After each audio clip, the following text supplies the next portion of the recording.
Hey, salut, ça va et toi? Et aujourd'hui on se retrouve pour une nouvelle vidéo. Donc une vidéo qui manque sur YouTube, je trouve, parce que en fait on sait pas vraiment comment faire une volière sur YouTube, je trouve, aujourd'hui. Donc ça je vais tout vous expliquer. Cette vidéo vraiment j'ai attendu beaucoup pour la faire parce que j'ai attendu vraiment de savoir tout, vraiment beaucoup sur les volières, quels étaient les besoins des oiseaux en volière et surtout pendant l'hiver, parce que c'est surtout à ce moment-là que c'est un peu compliqué. Pour l'été aussi, je vais vous expliquer après.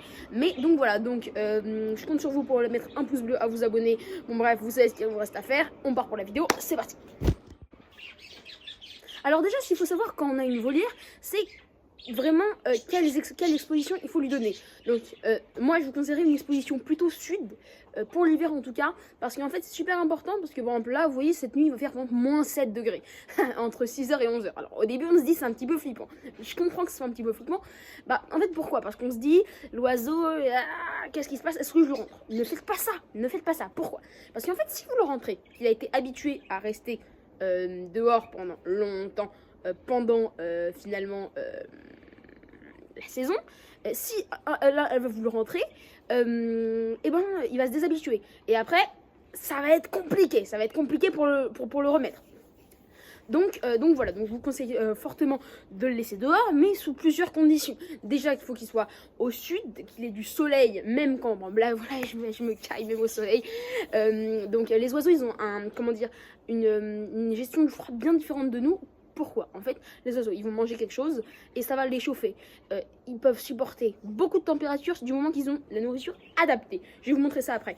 Il faut éviter de les mettre à l'ombre. Alors, si vous les mettez à l'ombre, s'ils sont un peu à l'ombre pendant la journée, vous inquiétez pas, c'est pas trop grave. Mais par contre, s'ils sont à l'ombre tout le temps, là, ça va être un petit peu embêtant. Si jamais vous n'avez pas d'endroit au soleil, je vous conseille de les rentrer pendant l'hiver. Mais ne les ressortez pas, bien sûr.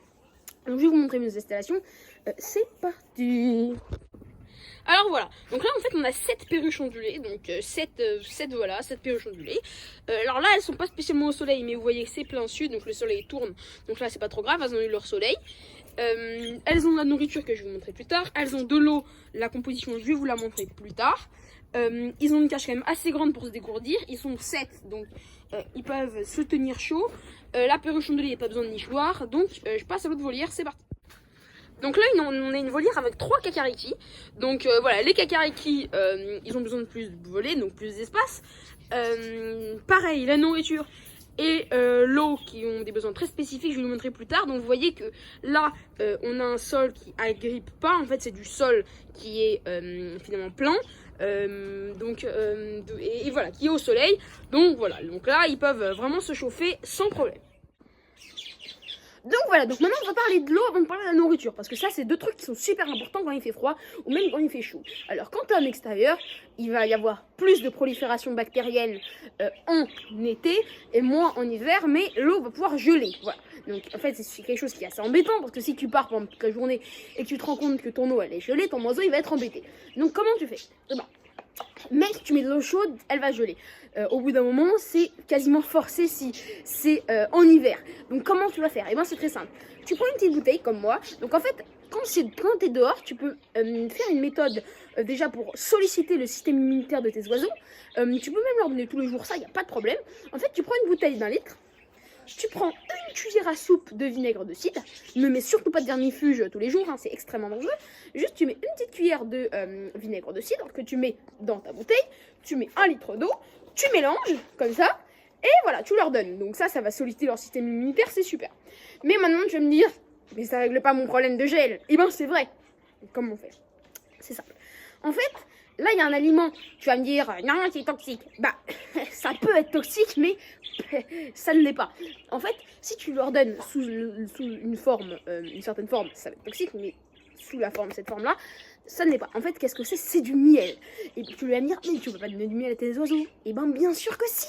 C'est super bon, ça va rallonger leur durée de vie de plusieurs années, ça va solliciter leur système immunitaire, ça a des vertus antiseptiques et antifongiques. Donc c'est super. Donc tu veux pas leur donner sous une forme dure. En fait, c'est très dangereux. Ils peuvent se coincer dans le jabot, etc. C'est très dangereux. Tu vas incorporer un petit peu, même une demi, même pas un quart de cuillère à café dans une bouteille comme ça, et tu vas mélanger. Voilà. ça va complètement être incorporé, ça va être de l'eau normale, là tu vas leur donner. Je peux t'assurer que ça va plus geler. Et en plus, ça va solliciter leur système immunitaire, donc c'est parfait. Donc voilà. Donc là, on a vu l'eau, on a vu l'écage. Il manque quoi? Il manque la nourriture. Donc, qu'est-ce qu'on fait? C'est parti. Donc voilà. Donc là, on se retrouve un petit peu dans là où je prépare les mélanges de graines pour mes oiseaux. Donc là, je vais vous montrer ça. Même s'ils ont déjà à manger, je vais vous montrer ça. Donc voilà. Donc pour les perruches ondulées, pour les cacariquis ou même pour tous les autres oiseaux, hein, que ce soit des perroquets, des canaris, etc. Il va falloir mettre une base. Une base de pâté fortifiante. Alors, ne confondez pas avec de la pâté d'élevage. Hein. La pâté d'élevage, c'est pour les jeunes oisillons. Donc ça, en fait, c'est fait à partir de quoi? C'est fait à partir d'œufs. Beaucoup d'œufs, ça contient beaucoup d'énergie. Il ne faut pas la remettre en été, hein, parce que ça contient beaucoup trop d'énergie. Et de graisse surtout, mais en hiver, c'est super bien. Donc, vous en mettez quand même un bon fond. Je peux pas... Voilà, donc vous en mettez... pour un oiseau, je dirais qu'il faut en mettre au minimum ça. Au minimum ça, si c'est l'hiver. Après, pour la perruche ondulée, vous allez mettre, pour les canaris, etc., vous allez mettre du gould. Donc c'est un mélange, voilà, d'alpis, de millet, etc. mélangé à ça.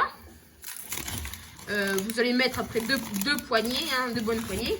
Pour les grandes perruches, cacariquis, calopsites, perruches à coller, etc., vous allez donner ça. Donc un mélange sans tournesol, vous pouvez l'enlever ou le demander. Et pour si des oiseaux plus grands, vous pouvez mettre un mélange avec tournesol. Donc ça, c'est un mélange comme ça. Si vous avez d'autres oiseaux, que ce soit des Amazones, etc., vous pouvez leur mettre beaucoup plus de tournesol. Et bien sûr, les doses vont augmenter. Ça, je vous disais pour des perruches ondulées ou pour des grandes perruches. Et après, si vous avez des plus grands perroquets, vous augmentez encore plus. C'est important aussi de leur mettre du calcium, donc vous allez leur mettre un os de sèche, bien sûr, je vous l'ai déjà dit plein de fois. Mais mettez-leur aussi du petit calcium comme ça, c'est le plus appétissant, voilà. Ne leur mettez pas dans leur nourriture, mettez-leur dans un ravier à part, une gamelle à part, voilà. La pâté fortifiante, s'il fait vraiment froid, vous pouvez en mettre dans un ravier à part comme ça, c'est important. Voilà quoi. Tu vois, je te raconte pas des bêtises quand je dis que ça caille. Donc voilà, donc ils sont là, voilà. Et voilà, donc on t'en met un petit peu en mode vlog, voilà, pour vous dire que voilà, donc ça c'est super important de faire ça. Si vous avez des oiseaux en été, et ben c'est à peu près la même chose, hein. Du moment que vous n'allez pas mettre de la pâté fortifiante et du moment que vous n'allez pas les leur mettre au soleil, bien sûr, mettez-les à l'ombre, ça peut être un peu dangereux aussi du soleil. Mettez-leur un toit en tôle, ondulé, ça coûtera pas du tout cher, c'est super, voilà. Donc j'espère que ça vous aura plu. Si c'est le cas, n'hésitez pas à lâcher un pouce bleu, commenter, vous abonner, vous savez ce qu'il me reste à faire. Allez, salut!